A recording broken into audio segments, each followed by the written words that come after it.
You should, because everyone else does. This woman is, this woman got me, I feel like, to where I am today. She opened the door for me to this whole new world. And it makes me want to sing a whole new world. But it really did. She made me realize what's important in life. And thanks for this woman, Gail Williamson. Gail Williamson. Hello. David. Hello, Gail. I was talking to several people who, well, probably everybody who I've interviewed, we know. And a lot of them, were saying Gail Williamson, Gail Williamson. And I was saying, let's just call her Gail, like Cher, Madonna, Gail. First name kind of thing.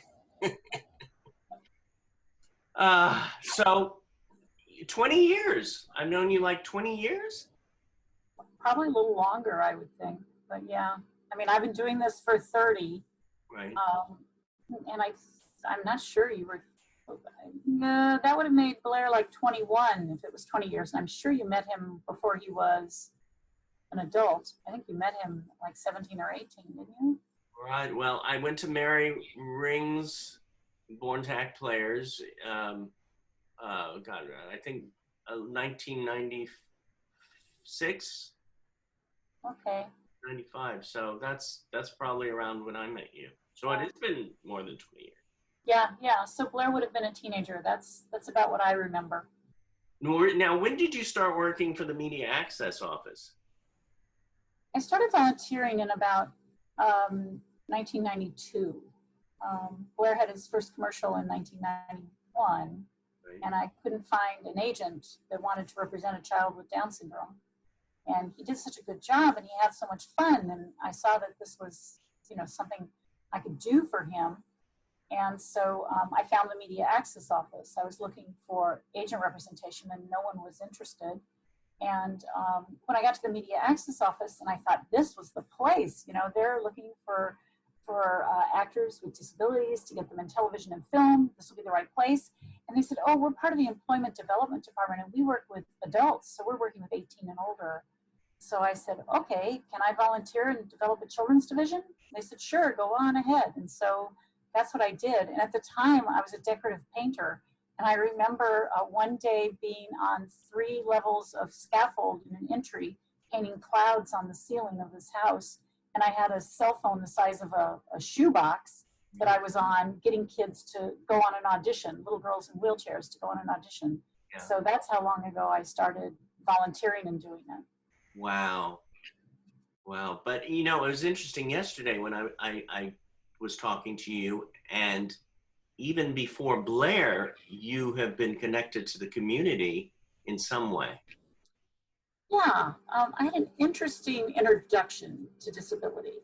When I was a little girl, my uncle was a quadriplegic, and my aunt took him everywhere. I mean, this man went to Mexico for the summer, and she had this van and these ramps, and she would get him everywhere, and she had him on this amazing schedule so that they could do all these great things. And so I grew up with Uncle Doug. And then down the street from me, I had a very close girlfriend, and her little brother, Carrie, had Down syndrome. And I never heard the words Down syndrome. I just knew Carrie was different. And so I grew up playing with Carrie. There was a little girl in our school who was a hand amputee, and I used to teach a dance class during recess. And I remember I was always by her because the other children were fearful. They didn't know quite what to do without a hand there if we were doing a circle dance or something. So I became very close with this little girl. A young man with cerebral palsy in our group, a young man who was having night seizures, and I ended up tutoring him in 5th and 6th grade. So this was just kind of my world. It was all inclusive. And I was also in a very ethnically inclusive community. So I grew up with a lot of inclusiveness, and it was a lovely way to grow. Yeah. Wow, what a wonderful way. It shows the way you are with everybody, the way you were brought up. And I think sometimes it's in, you know, even before you're born or something, some people say your certain things are within you as well. So it's a mix of all that that brings you to what you do. Sort of the nurture and nature. Yeah, yeah, I love that. Nurture and nature. Nurture, yeah.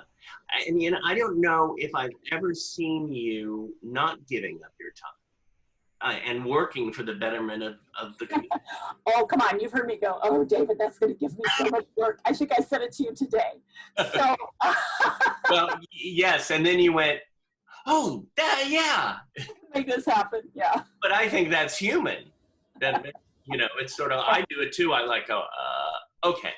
Well, as I get older, there's more of, oh my gosh, you know, how much time do I have and what do I want to put into that? But yes, when I was younger, absolutely, everything was yes. Tommy once said he was going to tattoo no on my forehead so I could just do this, you know, and I wouldn't have to have the words go over, you know, through my lips.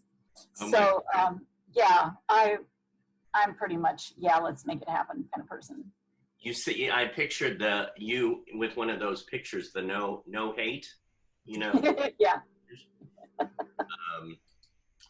What differences have you seen from when I first met you years ago, over 20? In you? What differences have I seen in you? No, not in me. What differences have you seen in me?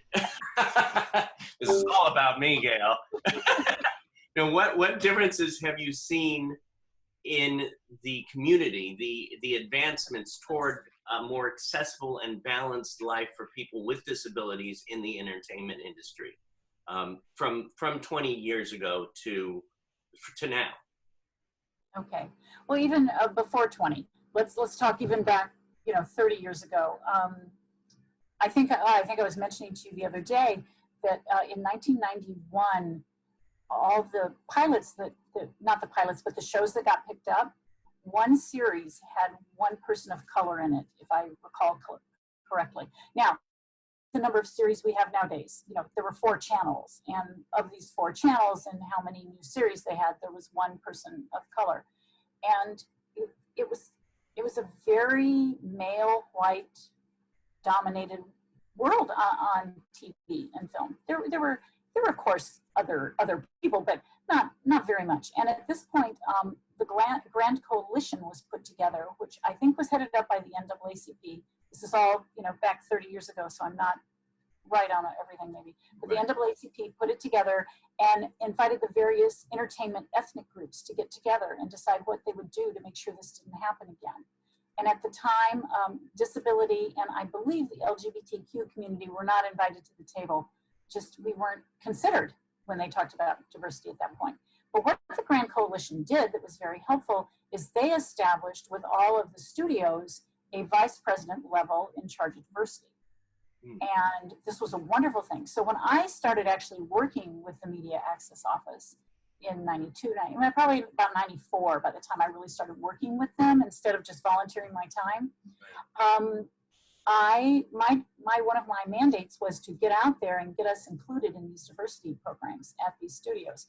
And ABC welcomed us with open arms. They were lovely.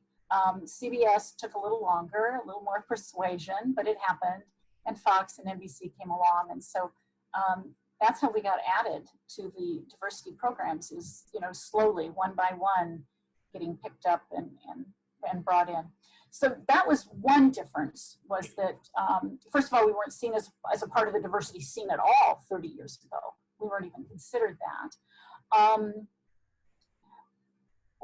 Television started to pick up for a while. I mean, Norman Lear did great stuff for us. Look at Jay. He was probably the producer with the one guy, African American, right? Probably, if we go back and look, I don't know, but yeah, I mean, he did great work for us. And then kind of Hollywood took off with the LGBTQ community in TV and film, very strong. And I attribute them pulling on ahead because there were executives from the LGBTQ community in studios, where I don't think we had the representation for people with disabilities. But they threw us a line They've been wonderful. GLAAD has always done a report on performers with disabilities as well as their own report every year when they do the new shows. They've been great. Wonderful mentors to the community of people with disabilities. So here we are to where we are today. I would say in the last 5 years, we've had at least, if not more movement than we had in the first 25. I think that now it's moving very fast. I think we have a few things that have made that happen. One is that we now have people in executive positions who went to school in full inclusive educations and knew people with disabilities. Not until 1975, I might be a year off, 1970, did we have Public Law 94142 that guaranteed an inclusive education for children with disabilities. Prior to that, that was not guaranteed. So many people didn't understand knowing someone with a disability. They didn't have someone in their life with a disability. And if you don't have it in your life, and if you're not exposed to it, let's go back and talk about the fact we've all been told, don't stare, don't point, don't look. Right. So we've taught to ignore people with disabilities. You know, when you were a child out with your mother in the market and there was someone with a disability and you were looking at them, your mother basically just said to you, don't stare, don't look, don't, you know. So we all were taught to do that. Right. I never thought of that, but it's so true. Yeah, yeah. So we weren't told, well, go ask that person about them or go meet that person. We were told, don't look at them, don't. So anyway, that's how we were brought up, a lot of us. So now we've got these people in executive positions that have started to be, you know, more connected to the community. We have, if before, let's say there was a child with a disability that was home with mom and dad was at work. Back in the 50s, the 60s, the 70s, the 80s, mom took care of that child and dad went to work. Now, in the 2000s, you know, my son will take a day off work just to go on his daughter's checkup with the pediatrician annually. Fathers are more invested in their child's raising now. So I think an executive I'm talking male specific, there's female executives too, but whichever the executive is that's in an office is more apt to do more care of their child than they did back years gone by, 70s, 80s. You know, they're more involved in that child's life. I think it's more in their mind. You know, we've got social media now to talk about the connection we have. My son with Down syndrome was born. Many of the books, this was in 79, many of the books available to me were about mongoloids. They were not about children with Down syndrome. And at the library, at the public library, that was my choices of what I could look at. And to meet with other parents, I would go to a church basement where we would have mimeograph sheets of paper with information about Down syndrome on it. Right. Now, you know, I open my internet. If I look at Google News and I put in Down syndrome, I get the prom queen and the cheerleaders, and I get, you know, somebody just graduated college and somebody works for Bo and Biddy's, you know, coffee in North Carolina. And those are the stories I get now. It's a very, very different world for people with disabilities. And I know I'm sort of internalizing it to my own experience. No, that's the way it is. I know that experience has happened on levels with people who are deaf, people who are blind, people in wheelchairs. You know, across the board, it's changed like that. I'm very sure. So in 79, it was mongoloid, and then it went on to the R word. Well, we were Down syndrome, but the books that had been written were still, you know, caught back in history. Any new book in 79 was saying Down syndrome. Yeah. But old books were what were available to me. BLAIR was diagnosed with mental retardation when he was a child. He had educable mental retardation. Now, mental retardation is not so much a diagnosis anymore, but because it was a diagnosis, is why the R word is so offensive. You were actually taking retardation, which was in his diagnosis, and making that the brunt of the joke. So that's part of why the R word is so offensive. It's very nice that we've come a ways. I mean, I remember when we were out, you know, picketing Tropic Thunder and the big fear was that they were bringing into American culture and the world's culture this don't go full retard. I mean, those were things that you knew you would hear again. And that was the big complaint, was the overuse of the word just to rile people, and creating nomenclature fall into jargon that we didn't want, you know. So yeah, boy, took a turn there, didn't I? But yeah, that was why the fight was so big. And I think we're past some of that. I can remember back around the time of Tropic Thunder, where I talked to someone, and I don't remember what studio it was, about broadcasting standards. And at that time, a character could use the word retard in a show, but they had to get their comeuppance in the same act. They had to get some kind of, you know, you shouldn't have said that, or something had to happen to flip the story in the same act. They couldn't wait till the second act to address it. It had to be addressed in the same act. Well, what I always remember, people, whether it was the Media Access Office, which I met you and then Gloria Castaneda, who ran it, who was amazing and wonderful. And then I remember you at other places that you worked at, and people always called you to ask for advice as the years went on. Is this correct? Is that correct? You were the go-to person. Yeah, I guess so in a lot of ways. But also, if I didn't have the answer, I had the connections to find an answer is why. It wasn't that I was all knowing. Right. It was that I had the right Rolodex. People know what a Rolodex is nowadays? I don't know if they... I have numbers in my phone. It's like, we'll be back and we'll be, I don't know, I found this. So I don't know, it reminded me of dinosaurs. So this has no connection to anything. Absolutely, you got that out for my interview. It makes perfect sense. Well, how we started the dinosaur age, and now we're, you know, advancements. We are, and you know what we've been asking and fighting and wanting all along is, in advancements, is consideration for actors with disabilities to just play people, and to not have to have the story, you know, to not only be invited to be a part of the story if the story's about their disability. Right. We just want people that get to be there. And we're getting there. That's happening. I mean, we have now, as a talent agent for Kazarian, Majors, Ruskin and Associates, and I head their diversity department, which just covers people with disabilities. I know diversity is vague, and we get people submitting with ethnic diversities and LGBT community, but I still only want to call it diversity because that's a department we need to be in. We need to be in everybody's diversity mind, so we're going to continue to call it that, but it's specifically disability. But I don't know where I was going with that. Well, I find it amazing and wonderful that you keep going.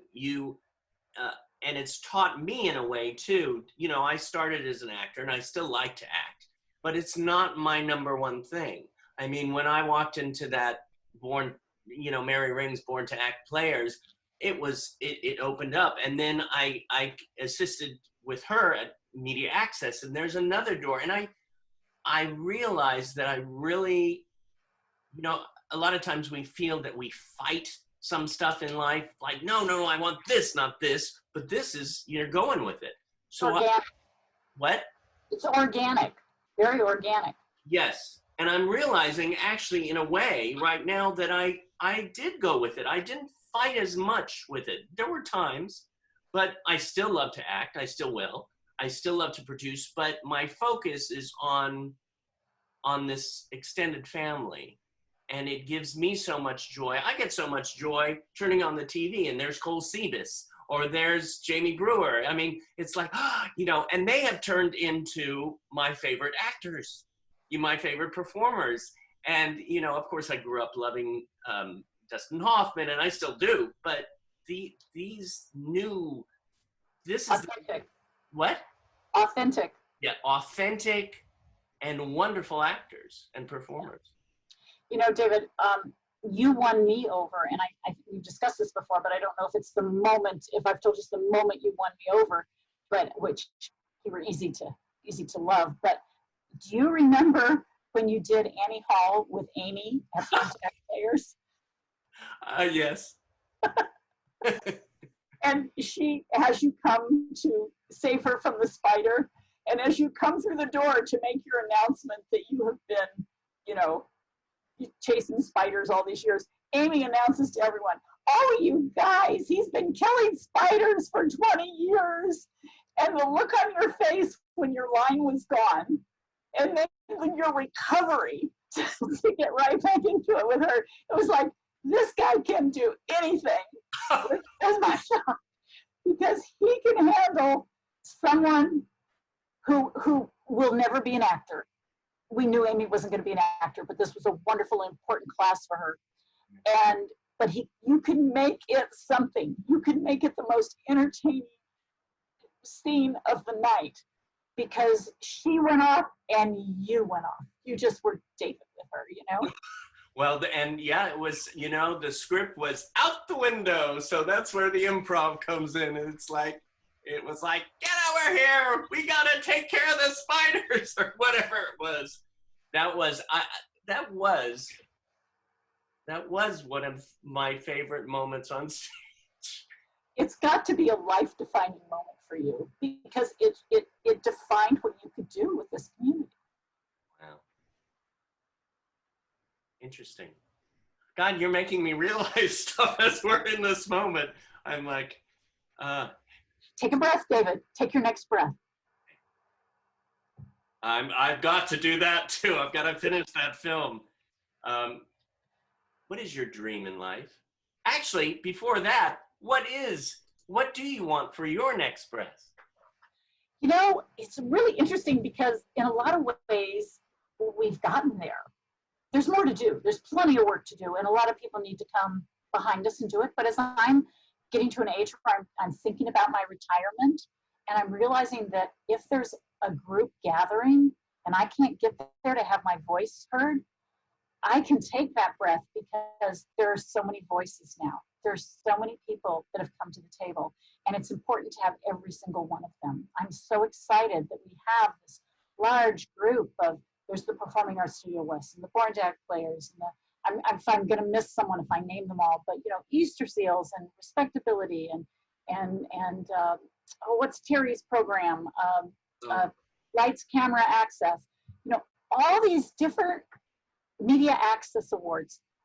All these groups are coming to the table now, and they're sharing this vision. And we've got the WGA committee, and we've got, you know, it's a SAG, Performers with Disabilities Committee. People are speaking up. It wasn't that way when I started. There were a few of us, and if one of us couldn't make it, we'd, you know, get on the phone and try to make sure one of the others could. But now I just go, so part of me goes, I've accomplished what I wanted to accomplish. There's disciples now. There's people out there doing the work, and there are executives now who are on. There are people who believe in us, who aren't just the people in the trenches. It's the people with the power that believe in us now. And that's pretty miraculous. Yeah. And we see it.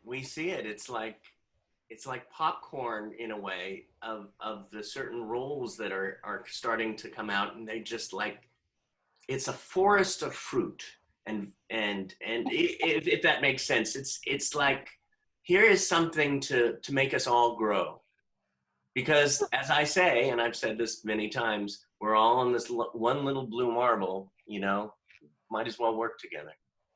Yeah. Oh yeah. No, very much so.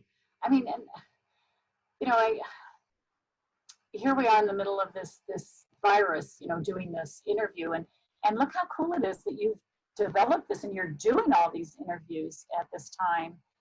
And I think it's kind of shown us what the internet and all has done for people with disabilities. I mean, this is universal design. No one in a wheelchair has to figure out how to get in the second story building to do this interview, because there's no elevator, you know? It's nobody has to figure out how to get the interpreter to show up on time, because they can just go in on Zoom and be added to the conversation. Yeah. I mean, it's really interesting how these times are pushing us to accept and embrace universal design that we thought was, you know, we thought was something totally different. It's like the curb cuts, you know, oh, those are for the wheelchairs.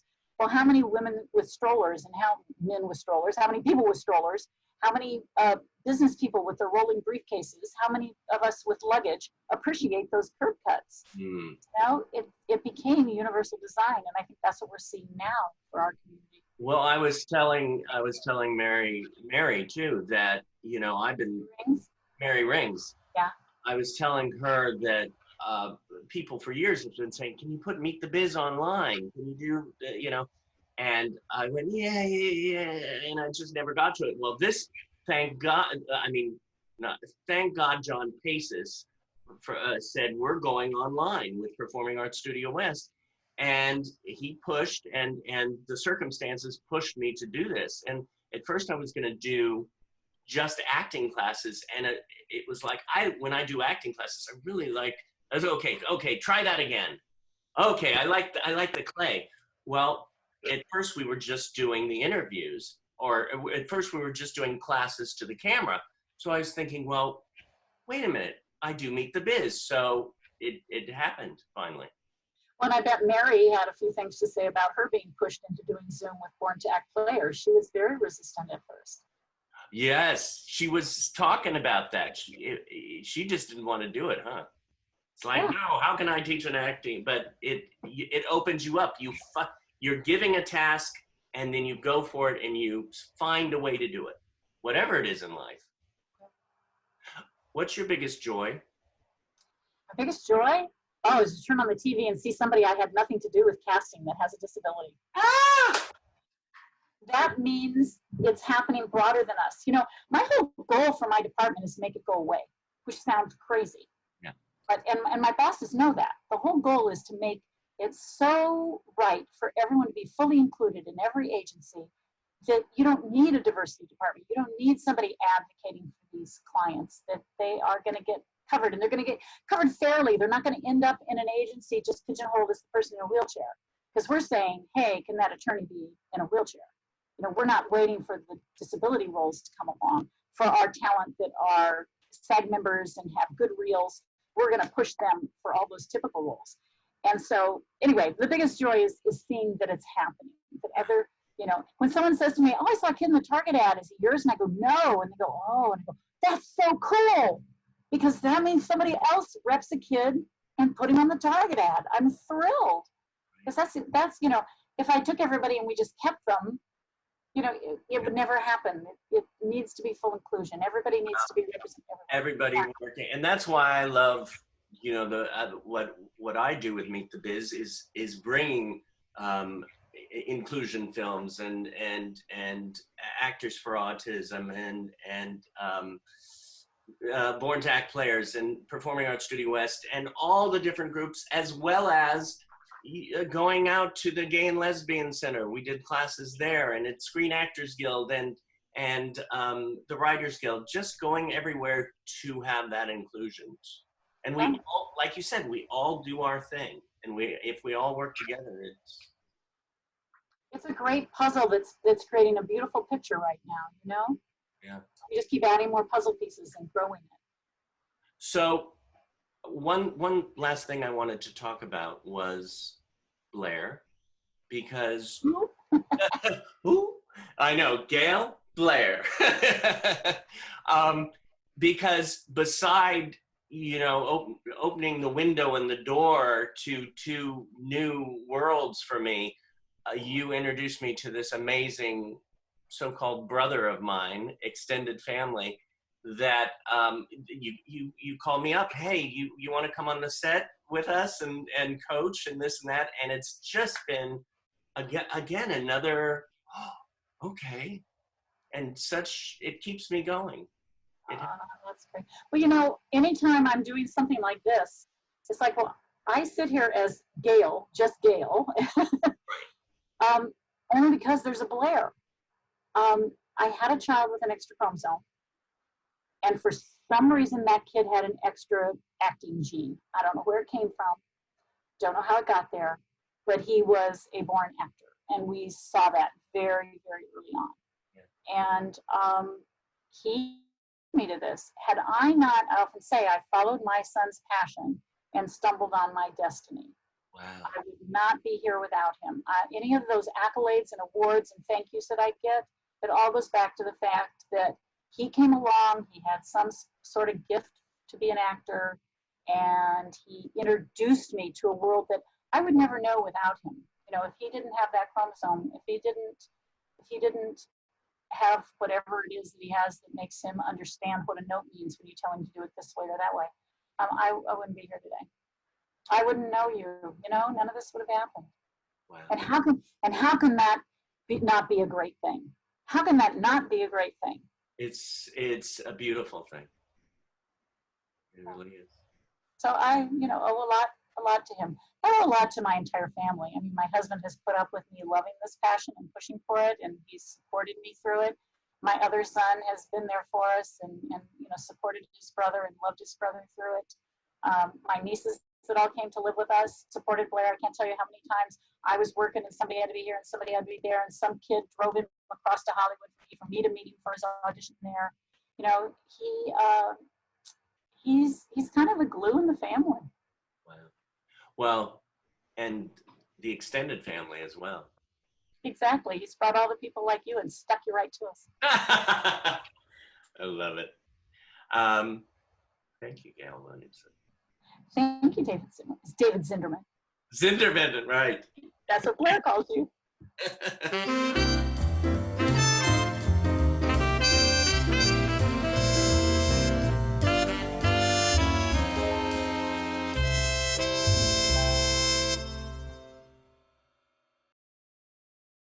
Writer, producer, actor, director, BLAIR Williamson.